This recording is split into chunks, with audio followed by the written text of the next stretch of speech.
Bonjour et très heureux de vous retrouver pour ce grand événement de la venue du pape Benoît XVI pour la troisième fois dans son pays, sur sa terre natale, pour ce voyage apostolique du pape en Allemagne qui commence maintenant. Nous sommes en liaison directe avec l'aéroport de Tegel à Berlin. Ça se trouve à quelques kilomètres du centre de la capitale. On aperçoit déjà le Saint-Père qui s'apprête à descendre de l'avion qui porte le beau blason de l'armoirie du pape. Voilà Benoît XVI qui arrive, et à son arrivée on devra entendre les salves de 21 canons qui vont être tirés comme le veut le protocole.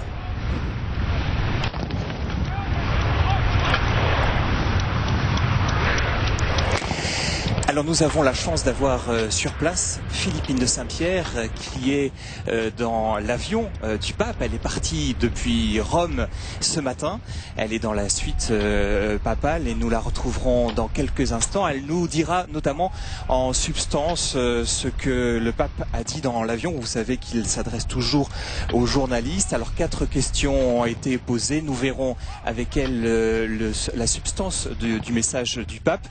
Vous savez que Benoît XVI met au centre de sa visite bien que Dieu revienne à l'horizon de l'Allemagne. Rien de moins, rien de plus, pour une visite qui aura des accents particuliers à la fois de religion, bien sûr, puisque le pape va rencontrer les responsables de communautés musulmanes, de communautés juives. C'est un voyage aussi pastoral. Il vient rencontrer le peuple chrétien. Un rendez-vous aussi œcuménique, puisque Benoît XVI, au cours de ce voyage que nous allons détailler, va rencontrer les responsables de l'église évangélique luthérienne à Erfurt, dans le centre de l'Allemagne, la même où Luther, le fameux, a commencé sa carrière qui a révolutionné l'héritage chrétien en Europe. Et puis un rendez-vous important, ce sera aussi à Fribourg en Brisgau, où le pape célébrera une messe. Voilà, le pape est accueilli par le président de la République fédérale d'Allemagne et son épouse. Il s'agit de Christian Wulff. Et Angela Merkel, la chancelière allemande, est aussi là pour accueillir Benoît XVI, qui est suivi derrière par le cardinal Bertone, secrétaire d'État du Saint-Siège.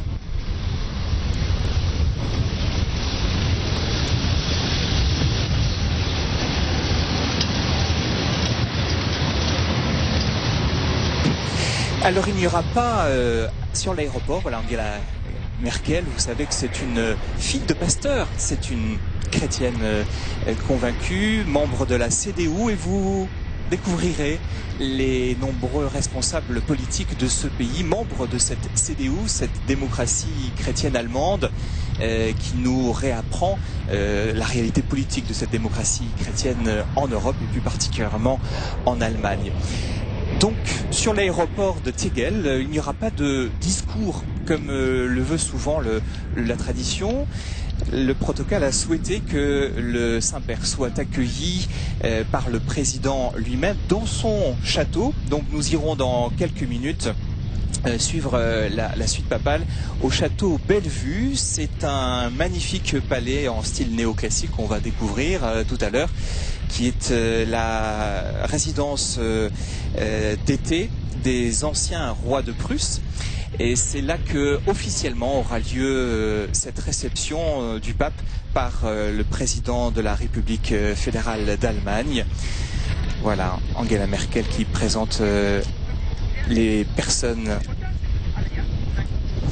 membres du gouvernement des autorités allemandes qui accueillent Benoît XVI avec un vent qui décoiffe.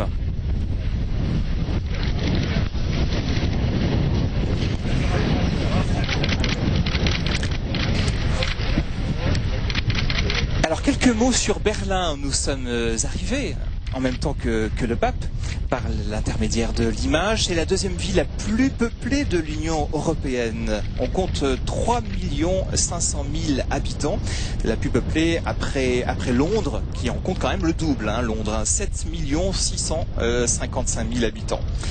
Alors, Berlin fut fondé au XIIIe siècle. La ville a été d'abord capitale du royaume de Prusse. Là, on est en 1701 jusqu'en 1870. Capitale ensuite de l'Empire allemand. On révise nos manuels d'histoire. On se trouve là en 1870 jusqu'en 1918. Capitale ensuite de la République de Weimar entre 1919 et 1933 et capitale du, hélas, célèbre Troisième Reich. Après la division de l'Allemagne, Berlin-Est est la capitale de l'Allemagne de l'Est, alors que Bonn, vous vous en souvenez, est la capitale de l'Allemagne de l'Ouest. Donc, la capitale où arrive Benoît XVI est une capitale réunifiée seulement depuis 1990. Hein, ça, c'est pas si loin que ça. Ça remonte à 21 ans maintenant. Berlin redevient donc en 1990 la capitale de l'Allemagne réunie. Et il ne fait aucun doute que ce thème de l'unité d'un peuple sera aussi au centre des interventions de Benoît XVI, qui est pour l'heure accueilli par la jeunesse allemande.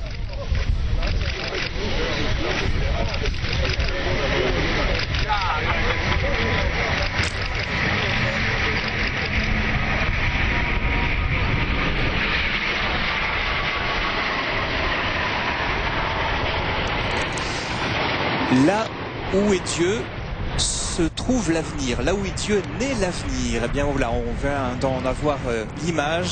C'est le thème, la devise de ce 21e voyage apostolique de Benoît XVI.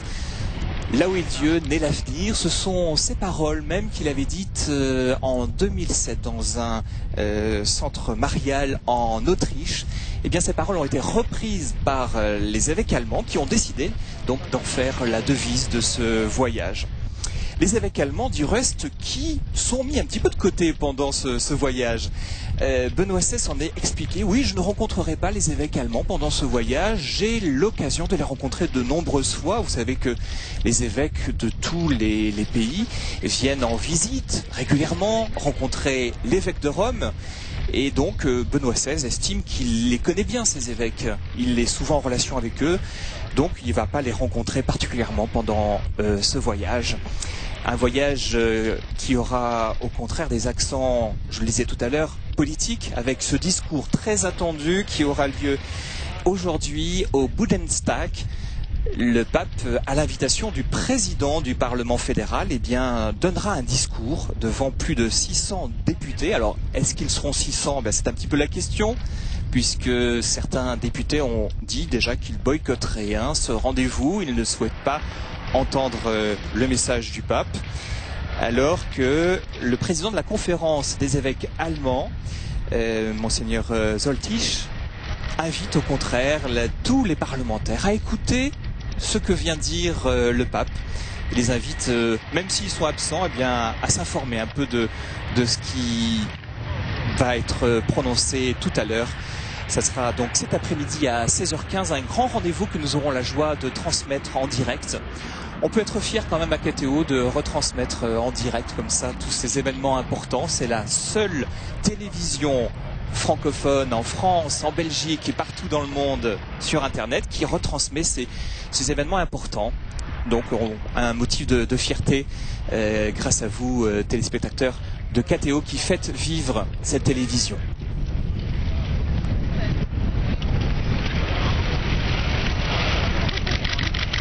Voilà, Christian Wulff, président de la République fédérale d'Allemagne, qui remet délicatement le scapulaire du pape, voilà, qui est éventé. Alors Christian Wulff est un catholique. C'était pas arrivé depuis 1969 qu'un catholique soit président de la République fédérale d'Allemagne. Alors ce n'est pas innocent pour un pape de rencontrer le président de la République d'un pays qui partage bien sûr la même confession. Ça donne une proximité plus grande, bien évidemment, même si Benoît XVI a dit ou a fait dire par son porte-parole que cette rencontre s'adressait à tous les hommes, toutes les femmes de bonne volonté qui veulent bien l'entendre et le rencontrer.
Alors passons un petit peu en revue, si vous le souhaitez, ces 4 jours historiques. N'ayons pas peur des mots, de la venue d'un pape en Allemagne. Ça n'arrive pas tous les ans. C'est la 3e fois, puisque vous savez que à peine élu évêque de Rome, à peine élu par les cardinaux papes en 2005, quelques mois après, Benoît XVI est allé en Cologne et c'était pour les Journées mondiales de la jeunesse, un petit clin d'œil de la Providence, puisque bien évidemment ce rendez-vous sur sa terre natale avait été pris bien avant que son élection se fasse. Donc c'était un retour dans son pays tout à fait charmant et encourageant, je pense, pour ce pape qui a confessé qu'il s'était passé vraiment quelque chose dans la rencontre avec ces jeunes venus du monde entier à Cologne. Ça c'était en 2005. En 2006, l'année suivante, Benoît XVI retourne en Allemagne, mais c'est pas vraiment l'Allemagne dans son entièreté, c'est la Bavière.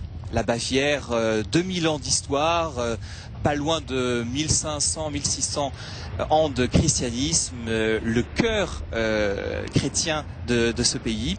Benoît XVI qui était allé sur un sanctuaire marial, qui est allé à Munich, qui est allé aussi à Ratisbonne, c'était en 2006.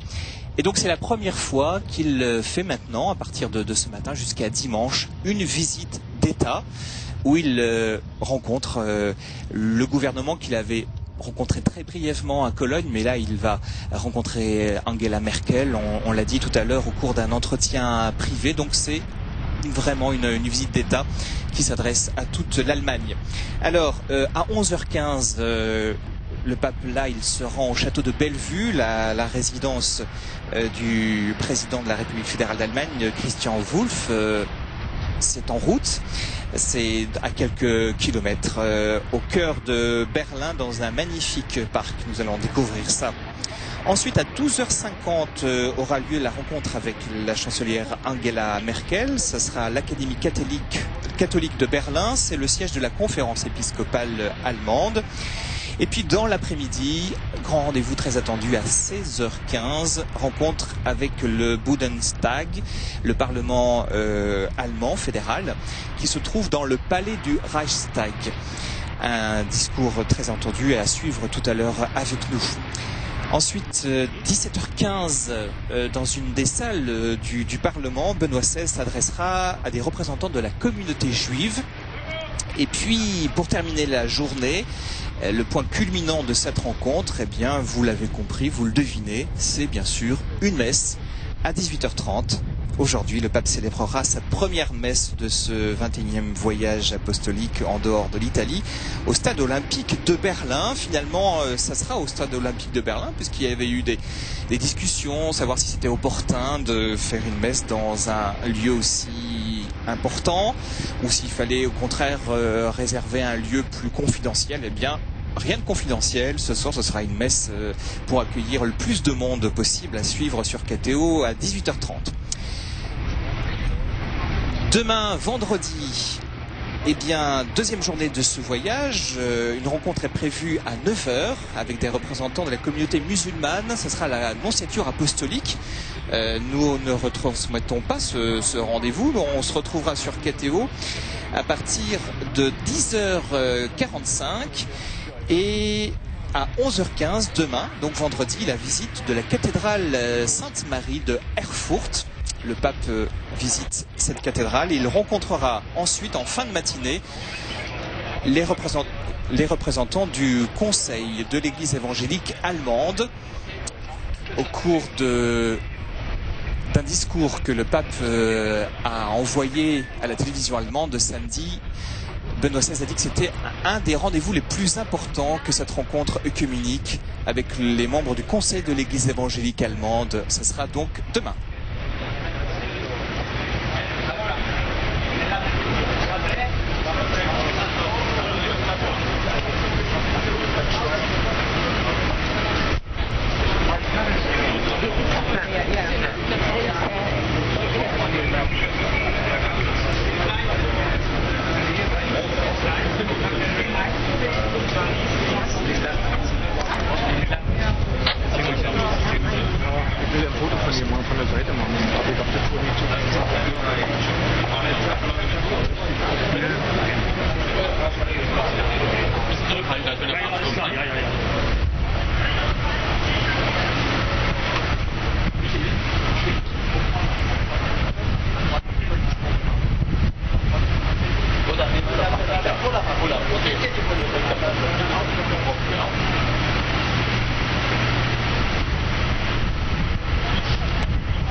Alors poursuivons le programme de ces journées du pape en Allemagne. Vendredi, après la célébration œcuménique qui se vivra dans l'église du couvent des Augustiniens de Erfurt. Alors Erfurt, ça se trouve au centre du pays. Eh bien, il y aura un déjeuner suivi un peu plus tard, dans l'après-midi, de la célébration de Vêpres mariales à Ettelsbach. Ça se trouve en Thuringe. C'est toujours au centre de l'Allemagne. Donc demain, vendredi à 17h45, les célébrations de ces vêpres. Les 2 derniers jours de ce voyage du pape en Allemagne, samedi, messe à 9 h sur la place de la cathédrale de Erfurt. Et puis l'après-midi, eh bien le pape se transfère du côté de Fribourg en Brisgau avec un salut à la population et le soir une veillée de prière avec les jeunes.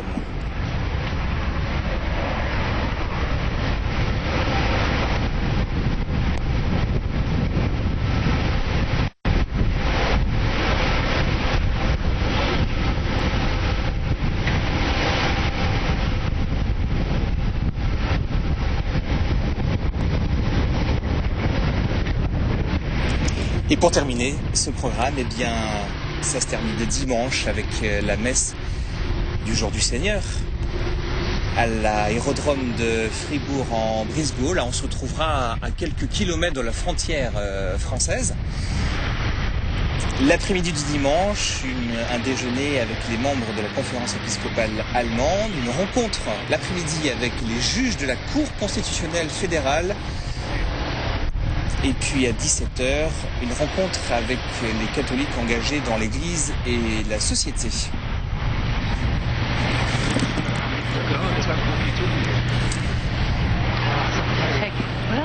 Voilà, en direct avec Berlin, nous sommes en ligne avec Philippine. Bonjour Philippine.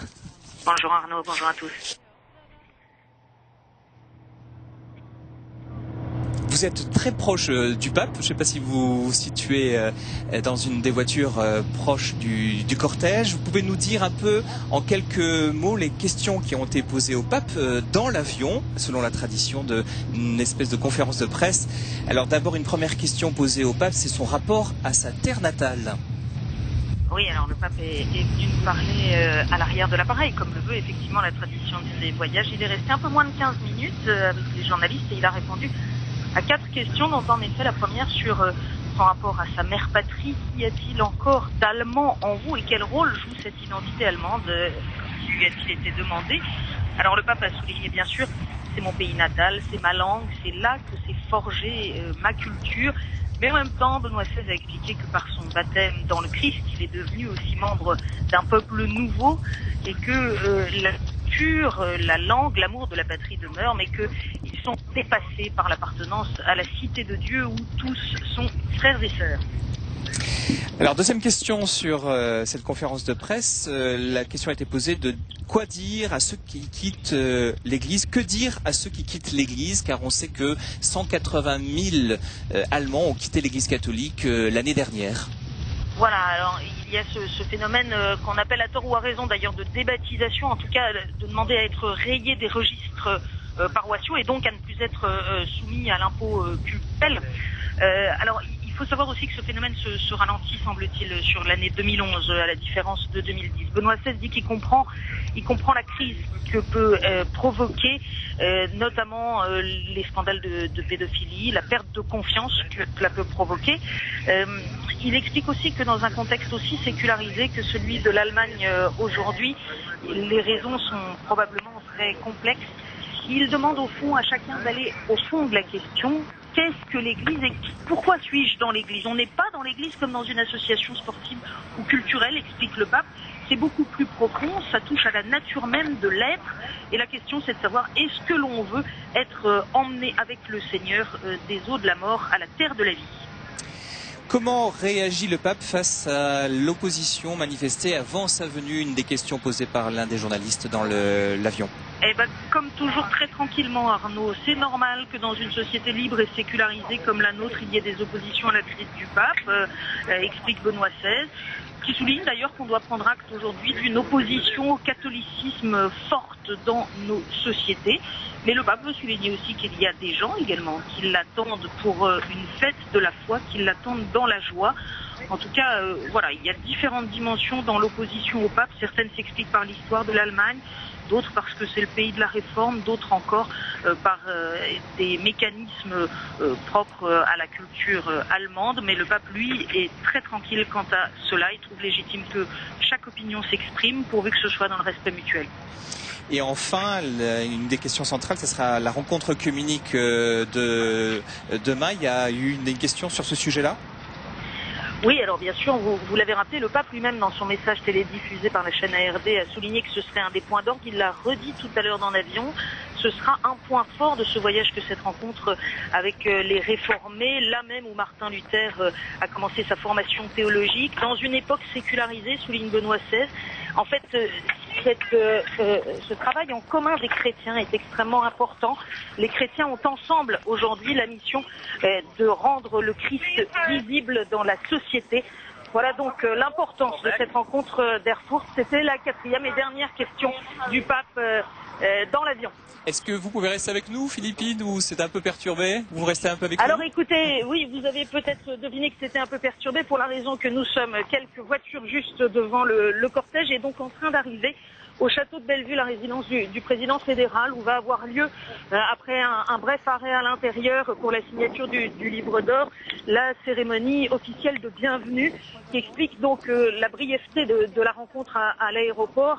Ce sont les autorités allemandes qui ont choisi que cette cérémonie d'accueil soit au contraire plus largement déployée et donc dans quelques instants dans le jardin de ce château de Bellevue où sont rassemblés à peu près 1 millier d'invités, eh bien on va entendre le premier discours de Benoît XVI sur cette terre allemande, sa terre natale, au premier jour de sa visite officielle.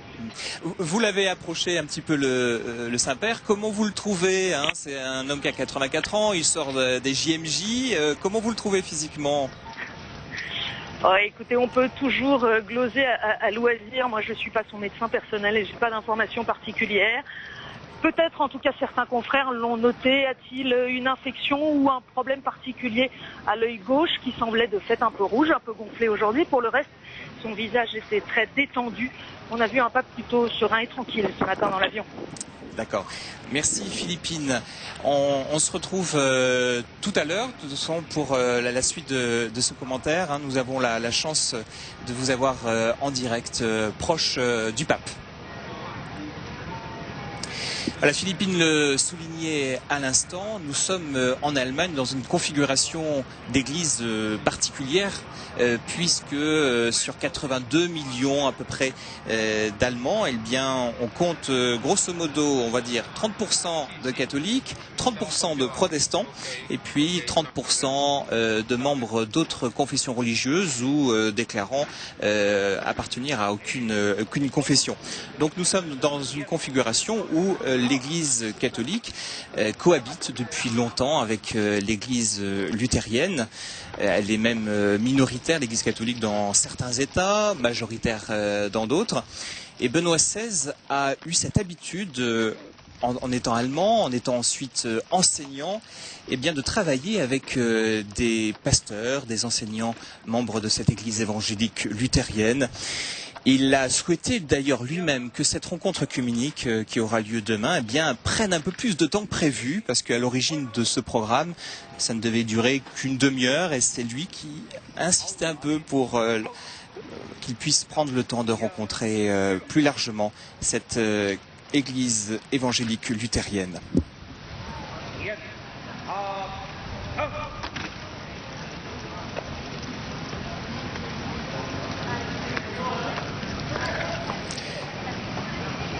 En direct de Berlin sur KTO pour la première heure de la venue de Benoît XVI pour ce 21e voyage apostolique en dehors de l'Italie. Il a choisi l'Allemagne, il avait dit dans son entretien Lumière du Monde, si Dieu le veut bien, j'aimerais bien venir en Allemagne.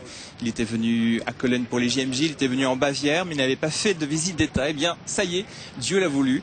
Benoît XVI est dans son pays, il fait beau, vous voyez, on a du beau ciel bleu, un peu de vent, et cette rencontre prévue dans les jardins pourra se faire dans les jardins. Cette cérémonie de bienvenue où le président de la République fédérale d'Allemagne, Christian Wulff, accueillera par un discours Benoît XVI, qui est aussi chef de l'État du Vatican. Il est responsable spirituel, mais aussi à la tête d'un État. Et avec les honneurs dus à un chef d'État, Christian Wulff reçoit donc le Saint-Père. Ensuite, entretien dans une demi-heure, un peu plus, 3/4 d'heure, avec Angela Merkel, la chancelière. Un entretien que nous ne suivrons pas, c'est une rencontre privée.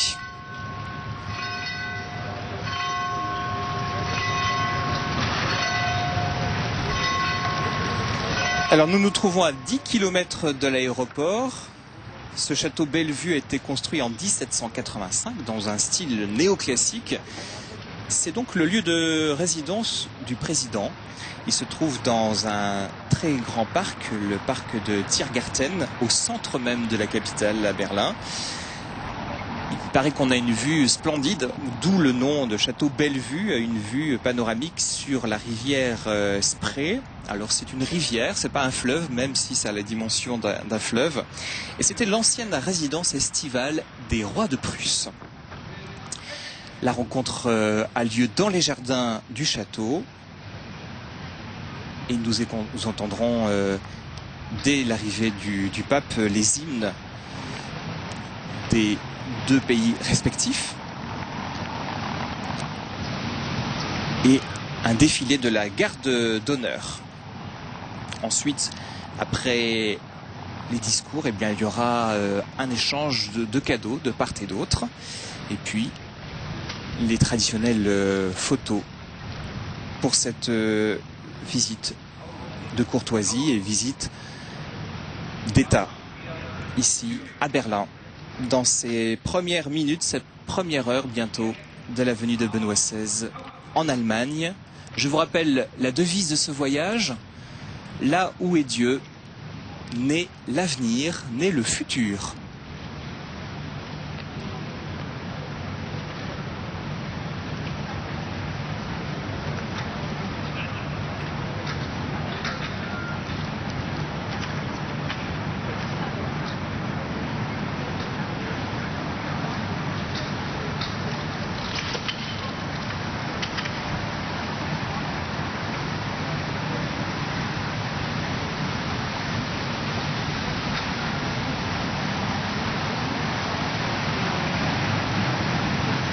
Alors faisons un petit peu d'histoire, si vous voulez bien. On va ressortir nos manuels d'histoire, les dépoussiérer un petit peu. Ce voyage est pastoral, donc Benoît XVI vient raviver la flamme de l'évangile. Elle a toujours besoin d'être ravivée. Et l'évangile en Allemagne est arrivé au IVe siècle.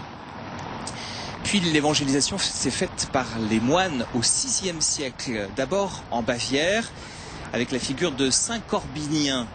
Saint Corbinien, fin du 7e siècle, début du 8e siècle. C'est ce moine que le pape choisit à l'époque pour être l'évêque de Freising en Bavière et dont le cheval fut dévoré par un ours. Alors cet ours, vous le connaissez, depuis 2005, il apparaît sur le blason du pape.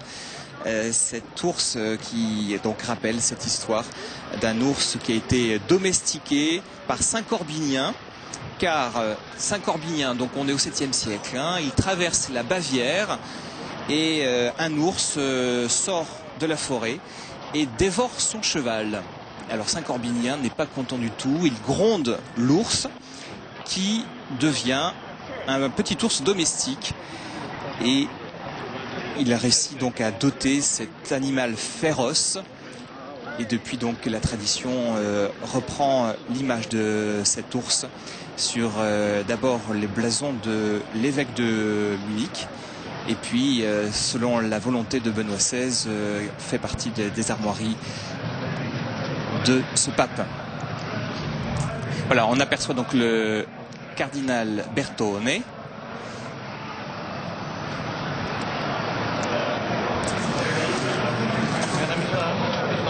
Et à côté, nous avons vu l'évêque de Berlin, un tout jeune évêque d'une cinquantaine d'années.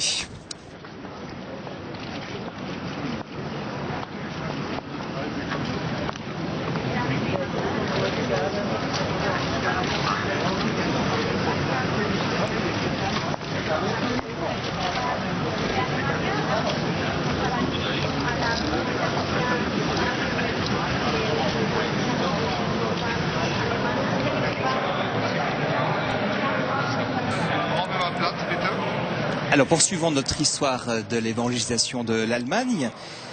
Après l'histoire de Saint Corbinien, Saint Boniface aussi, un moine anglais qui évangélisa les Saxons et un grand fondateur d'abbaye, archevêque de Germanie, qui aida aussi la fondation de l'église franque, en participant ainsi à la Renaissance carolingienne. Ensuite, on passe à une autre étape, la fondation du Saint-Empire romain germanique au XIIe siècle, du XIIe siècle jusqu'en 1808. Cet empire qui souhaite relever l'empire de Charlemagne et être l'héritier de l'empire romain chrétien d'Occident. Et vous savez que cet empire ne va pas être sans problème avec Rome, puisqu'il y aura de querelles notamment pour savoir si c'est le pape ou si c'est l'empereur qui doit nommer les évêques. Voilà, une querelle qui va durer des siècles sur la participation des princes laïcs ou de l'empereur au fonctionnement de l'Église. Finalement, vous voyez que ces querelles entre laïcs et religieux, eh bien, on les invente pas du XXe ou du XXIe siècle. Elles sont très anciennes. Ensuite, un autre saut dans l'histoire. On arrive au XVIe siècle. Un des cœurs de ce voyage, et c'est la Réforme. La Réforme naît en Allemagne avec un moine catholique qui sera ensuite prêtre à Erfurt. Son prénom c'est Martin Luther, qui va remettre au cœur de la foi chrétienne la question du salut. Dieu nous sauve par grâce et il n'est nul besoin de faire 50 000 sacrifices, 50 000 pèlerinages pour mériter son amour, pour mériter le salut. Dieu nous a sauvés, c'est sa décision. Et donc Martin Luther remet au centre de la foi chrétienne la question du salut par la grâce. Et c'est un thème sur lequel Benoît XVI reviendra en tant qu'ancien préfet de la congrégation pour la doctrine de la foi. C'est lui qui avait pris en main le dossier de la justification, c'est-à-dire ce dont je vous ai parlé tout à l'heure. On est sauvé comment? Eh bien, par la foi, a remis au centre Martin Luther. Et vous verrez qu'un accord entre catholiques et luthériens qui remonte donc à quelques années maintenant, eh bien, a été trouvé pour dire que finalement nous disons catholiques et luthériens la même chose sur cette question quand même assez centrale du salut. Au XVIe siècle, la Réforme, les guerres de religion déchirent le Saint-Empire et le reste de l'Europe. Et la guerre de 30 ans va fragmenter ce pays, cette Allemagne, entre protestants et catholiques. Suivant les régions, eh bien, on est catholique ou protestant, non pas tellement par décision personnelle, mais plutôt par volonté du prince dont on dépend.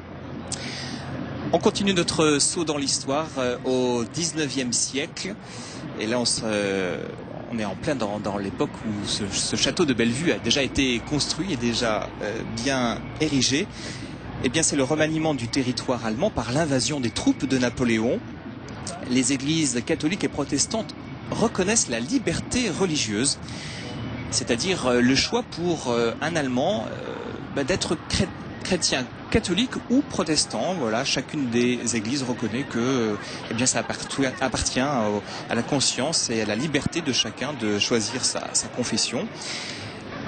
Les églises catholiques et protestantes se voient attribuer le statut de corporation de droit public. C'est un point important puisque nous allons faire connaissance avec un pays où les institutions catholiques sont très importantes.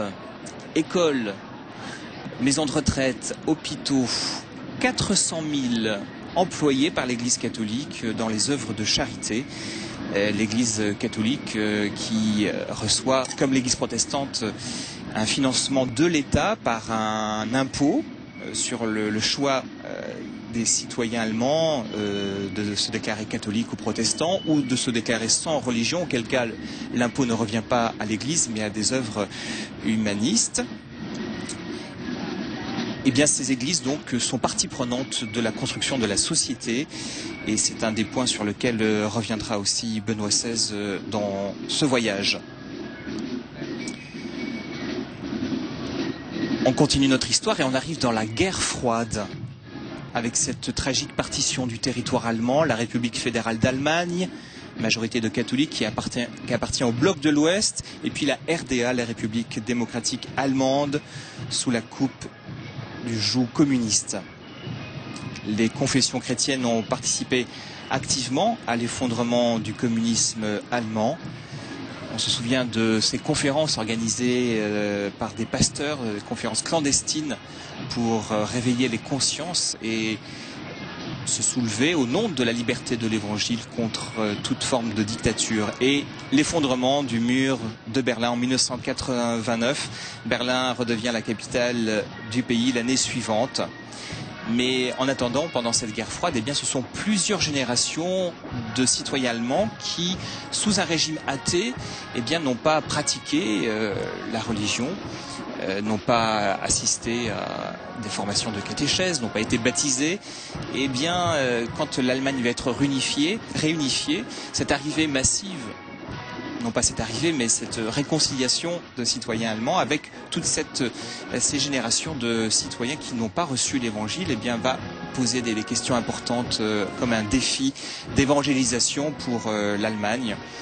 Et ce sera là aussi une des questions centrales abordées par le pape.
Voilà, le secrétaire particulier du pape Benoît XVI. Benoît XVI accueilli par Christian Wulff et son épouse qu'il a épousée en seconde noces, Bettina Korner. Christian Wulff est président de la République fédérale d'Allemagne seulement depuis 1 an.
Benoît XVI, invité d'honneur, signature d'honneur pour cet invité de marque sur le livre d'or de ce château de Bellevue.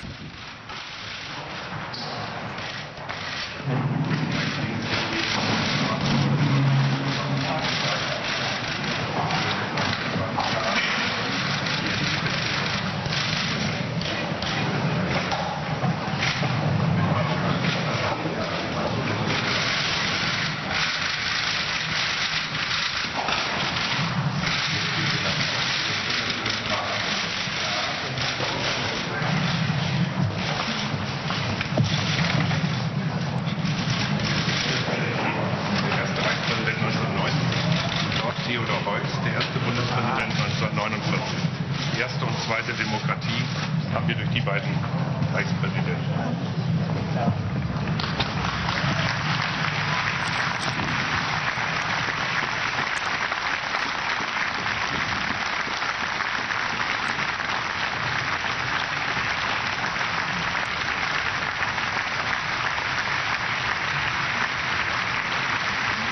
Voilà, 1000 personnes sont réunies dans ces jardins du château Bellevue pour la première intervention publique et parlée de Benoît XVI.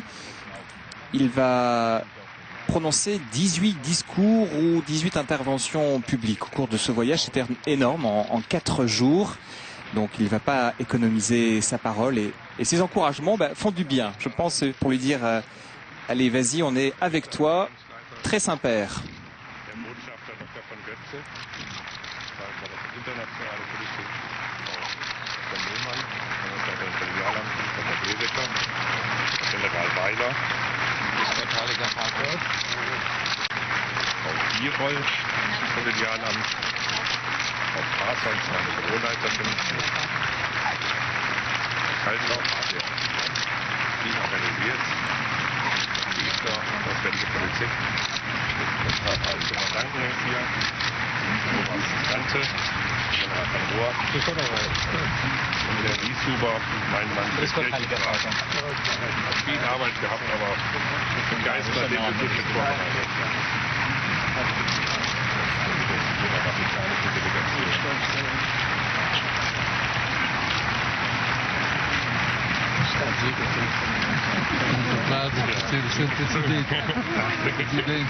Wir wollten Ihren Heiligen Vater aufblicken.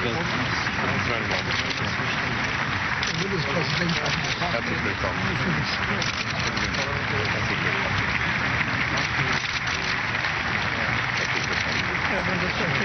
Apostolischer Nuntius, vielen Dank. Sie haben große Verdienste für die nächsten Tage. Grüß Gott. Grüß Gott. Grüß Gott. Schön, Sie mir vertraute Gesichter zu sehen. Danke für die Einladung. Wir freuen uns. Danke, dass Ihre Einladung angenommen wurde. Voilà, l'évêque de Berlin.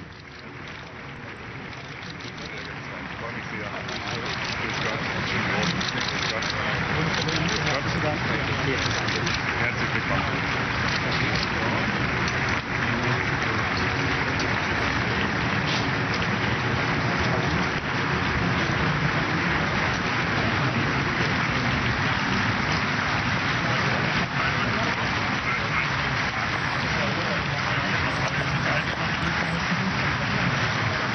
Et après les présentations, donc Christian Wulff a présenté les membres de la délégation du côté de l'Allemagne et ensuite le Saint-Père qui a présenté sa délégation du côté du Vatican. Eh bien, nous allons écouter les hymnes des deux pays. D'abord celui du Saint-Siège et ensuite celui de la République fédérale d'Allemagne, toujours sous les applaudissements du millier de personnes présentes pour cette première rencontre.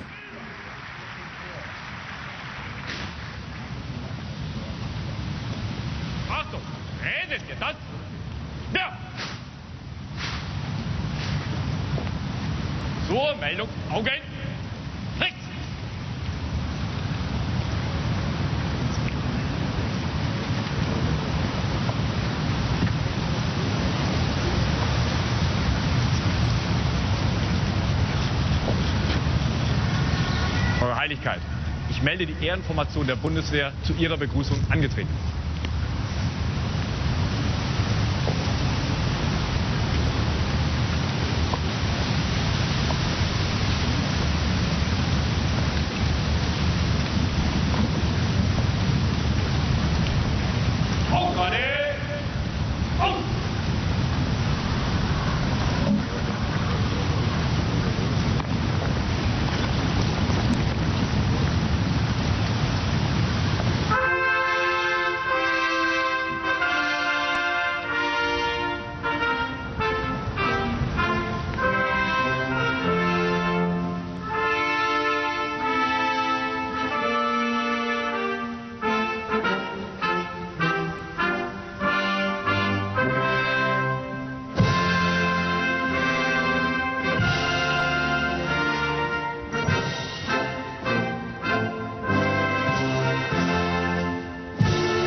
So, Meldung.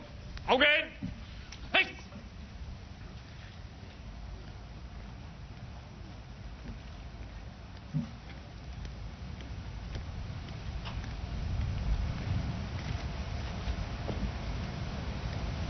Eure Heiligkeit, ich melde die Ehrenformation der Bundeswehr ab.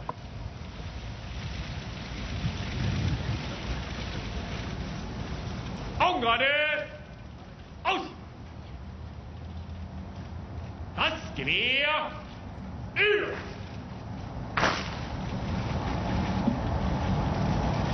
Rechts! Ab! Ehrenformation!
En direct de Berlin sur KTO, au château Bellevue, lieu de résidence du président de la République fédérale d'Allemagne, Christian Wulff, qui accueille Benoît XVI pour les premières minutes, cette première heure maintenant de voyage du pape en Allemagne.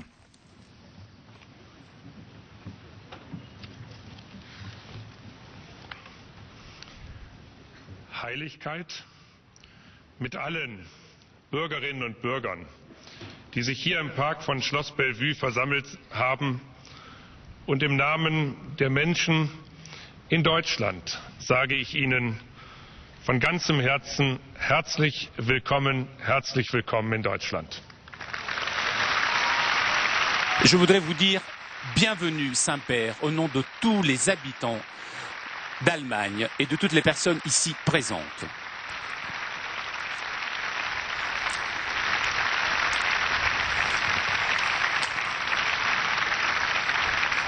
Sie kommen, Heiliger Vater, in Ihr Heimatland. Sie kommen Saint-Père, vous êtes venu ici dans votre patrie. Vous revenez chez vous. Et l'archevêque Zollitsch pour la conférence épiscopale allemande, nous sommes heureux que vous ayez accepté notre invitation et que les jours à venir, nous puissions vous avoir ici dans notre pays. Et donc, bienvenue, Saint-Père, bienvenue chez vous.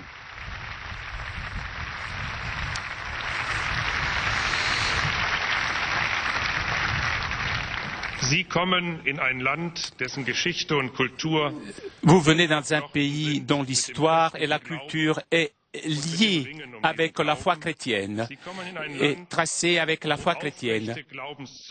Et vous venez dans un pays où vraiment nous avons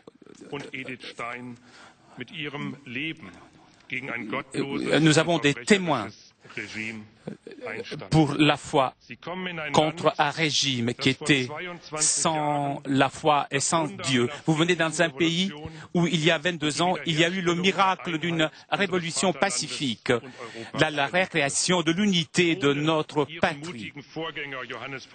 Sans votre prédécesseur Jean-Paul II, sans les ouvriers catholiques et sans les églises chrétiennes de l'ex-Allemagne qui ont donné une aide à tous ceux qui cherchaient liberté, tout cela n'aurait pas pu être possible. Donc, je voudrais remercier à tous ceux qui ont participé à ce grand moment de l'Allemagne.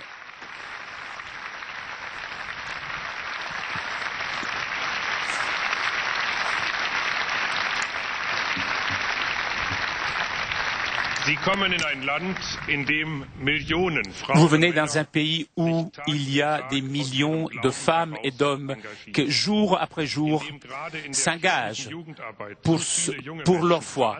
Ou dans le travail des jeunes de l'Église, il y a beaucoup de jeunes qui prennent leurs responsabilités aussi pour les autres. Vous venez dans un pays où la foi chrétienne n'est plus une chose que l'on comprenne d'elle-même, où l'Église doit définir de nouveau son rôle dans cette société moderne. Et donc ici, dans notre capitale, Berlin, où commence votre voyage, on peut le percevoir ici. Beaucoup d'hommes sont à la recherche de l'un des grands thèmes, Saint-Père, desquels vous parlez souvent, Saint-Père, est la relation entre la foi et la raison. Et c'est un débat qui est tout autre qu'académique, en tout ce qui concerne la crise économique, écologique et les injustices dans le monde, et aussi les expériences de manque de sécurité personnelle, ce désir grandit de recherche dans le sens de sens. Et c'est donc une grande responsabilité, une grande chance des églises et des communautés religieuses. Aussi parce que il est très important que les églises soient proches de l'homme. Et même s'il y a un manque de prêtres, ils ne se referment pas à elles-mêmes. Ce que font les églises dans notre pays, dans la Caritas, s'occupant des faibles, des personnes dans notre pays, tout le monde, est quelque chose qui est exceptionnel, quelque chose d'indispensable pour être ensemble. Donc un grand merci à l'Église d'Allemagne.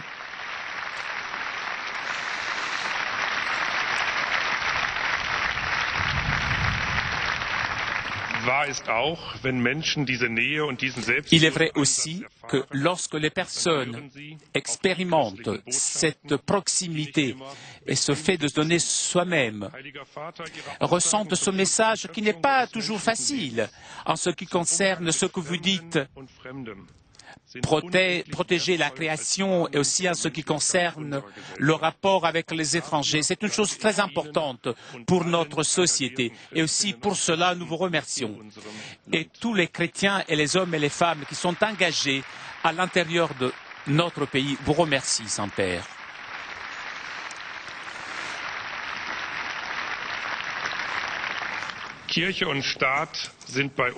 L'Église et l'État d'ici en Allemagne, et à juste titre, sont séparés. Et cependant, l'Église n'est pas une société parallèle.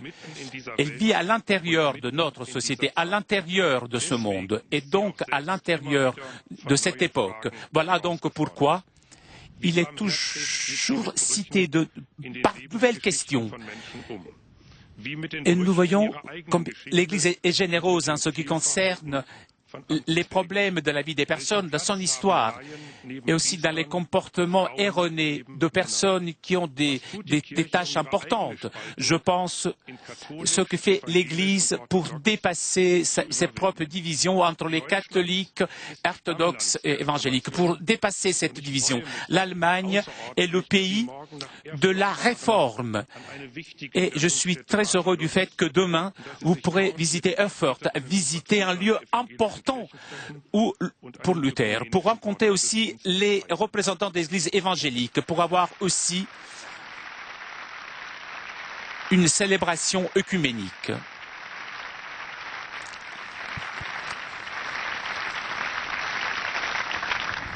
Ich bin aus der ökumenischen Stadt Osnabrück stammend fest davon überzeugt. Moi, je viens de la ville de Osnabrück, une ville œcuménique. Je suis persuadé que ce que divise l'Église et chrétienne a besoin d'être expliqué. Mais aussi ce que nous avons en commun. Et donc, nous devons faire encore beaucoup. Je suis aussi heureux du fait que l'Église catholique en Allemagne a commencé un processus de dialogue. Je sais aussi, sous la base du temps de dialogue de votre voyage, tellement attendu, l'Église a besoin de tout le monde, des laïcs et des religieux, sainteté. Des millions de personnes vous regardent avec joie et curiosité en ces journées qui nous attendent. Votre visite sera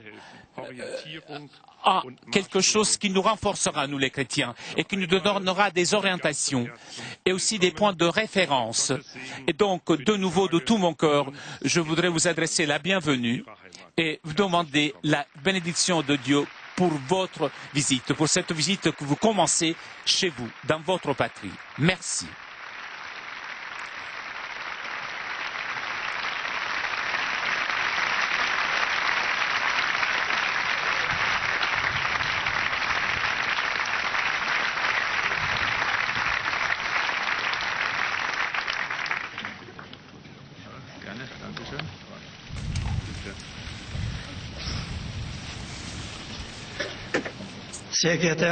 Monsieur le Président fédéral, Mesdames et Messieurs, chers amis, je me sens très honoré par l'accueil chaleureux que vous me réservez ici au château Bellevue. Monsieur le Président Wulff, je vous suis particulièrement reconnaissant pour l'invitation à cette visite officielle. Elle est mon 3e séjour comme pape dans la République fédérale d'Allemagne. Je vous remercie de grand cœur pour les paroles amicales de bienvenue que vous m'avez adressées.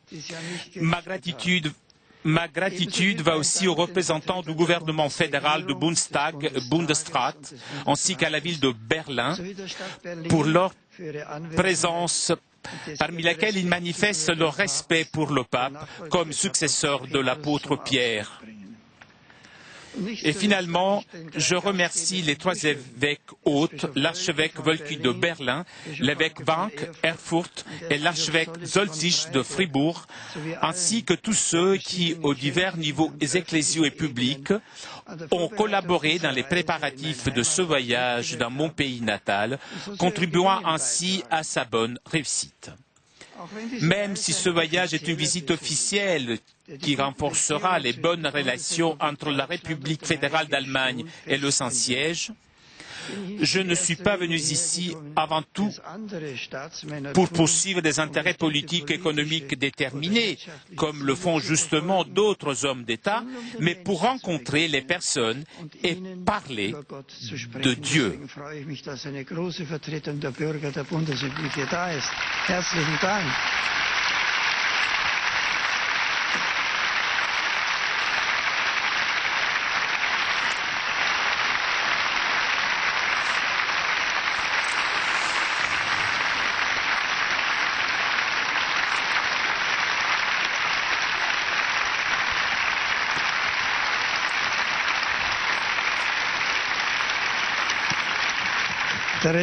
Envers la religion, nous insistons à une indifférence croissante dans la société qui, dans ses décisions, considère la question de la vérité plutôt comme un obstacle et donne au contraire la priorité aux considérations utilitaristes.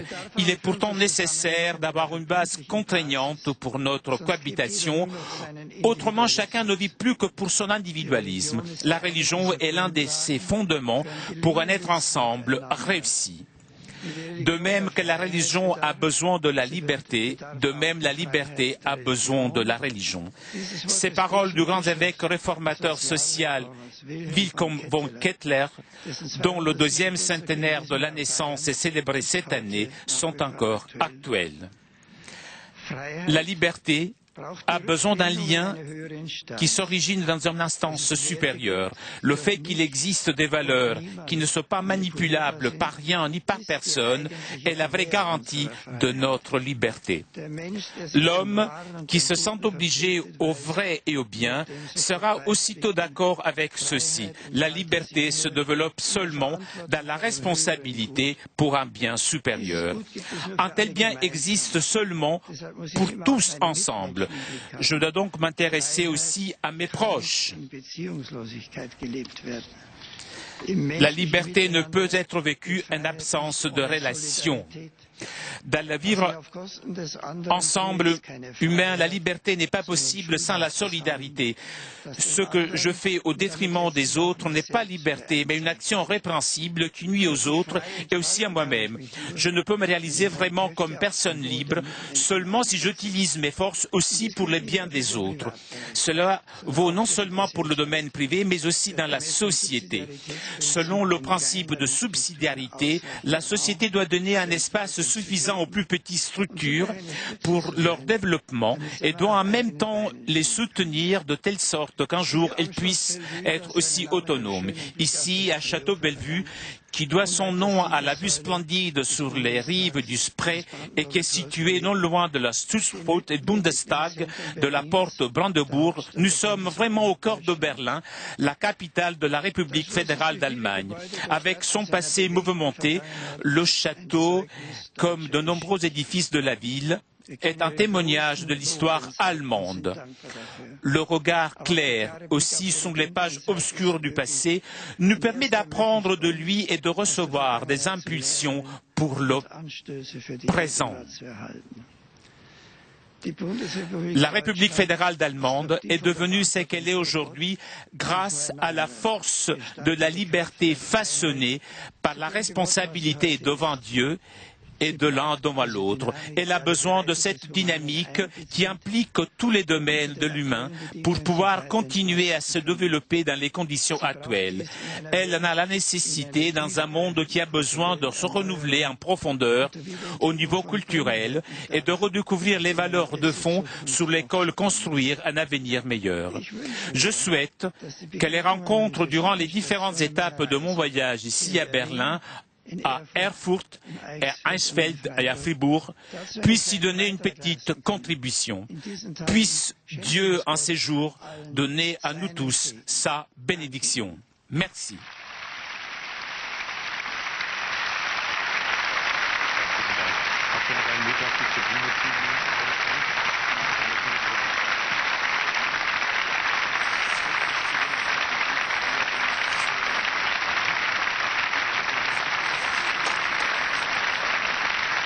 Premier discours de Benoît XVI dans ce pays d'Allemagne, cette 3e visite du pape sur sa terre natale.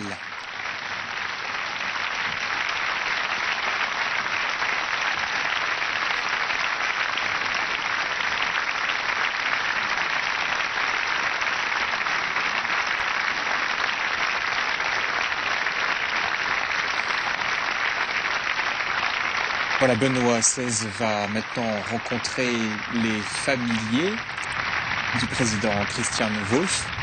Et puis il y aura un entretien privé entre le président de la République fédérale d'Allemagne et le pape. Dans son discours, Christian Wulff a rappelé qu'il y a 22 ans a eu lieu un miracle, celle d'une révolution pacifique qui a réunifié le pays. Il a dit que grâce aux chrétiens, notamment grâce au pape Jean-Paul II, cette réunification avait été possible. Dans une société où l'Église doit définir à nouveau son rôle, eh bien beaucoup d'hommes s'interrogent sur les rapports entre la foi et la raison et une recherche de sens et attendent de vos paroles. Christian Wulff a aussi remercié l'Église catholique qui s'occupe beaucoup de faibles. C'est quelque chose d'exceptionnel, a dit le président de la République fédérale d'Allemagne, que ce soutien des faibles pour vivre ensemble.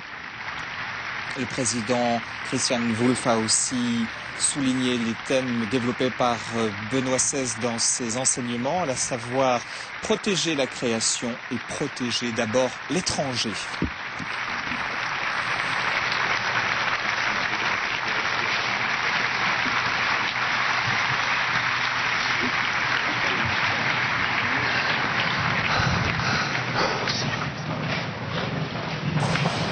Retenons les paroles de Benoît XVI dans ce premier discours. Je ne suis pas venu ici avant tout pour poursuivre des intérêts politiques et économiques déterminés, comme le font justement d'autres hommes d'État, mais je suis venu pour rencontrer les personnes et parler de Dieu.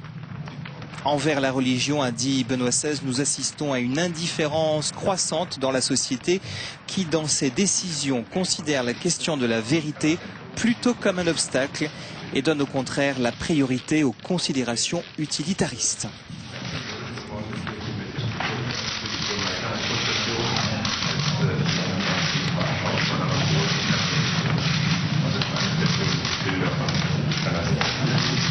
Puis Benoît XVI a parlé du thème de la liberté. Je peux me réaliser vraiment comme personne libre, a dit le Saint-Père, seulement si j'utilise mes forces aussi pour le bien des autres. Cela vaut non seulement pour le domaine privé, mais aussi pour la société. Enfin, Benoît XVI a évoqué le passé de l'Allemagne. Le regard clair aussi sur les pages obscures du passé nous permet d'apprendre de lui et de recevoir des impulsions pour le présent. La République fédérale d'Allemagne est devenue ce qu'elle est aujourd'hui grâce à la force de la liberté façonnée par la responsabilité devant Dieu et de l'un devant l'autre.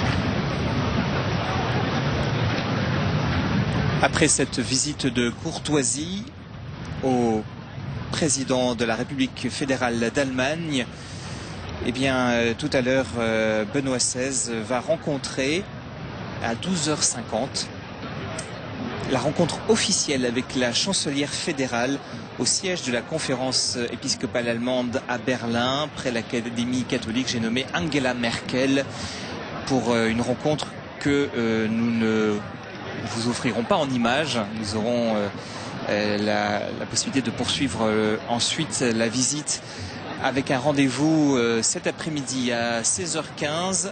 La visite très attendue de Benoît XVI au Parlement fédéral. Rencontre du Bundestag et du Reichstag, les deux chambres de l'Allemagne. Benoît XVI vient d'en parler.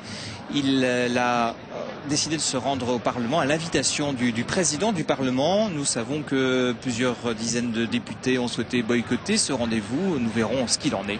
Donc rendez-vous tout à l'heure à 16h15 pour la suite de ce premier jour de voyage du pape en Allemagne pour cette visite sur le thème « Là où est Dieu, naît l'avenir ».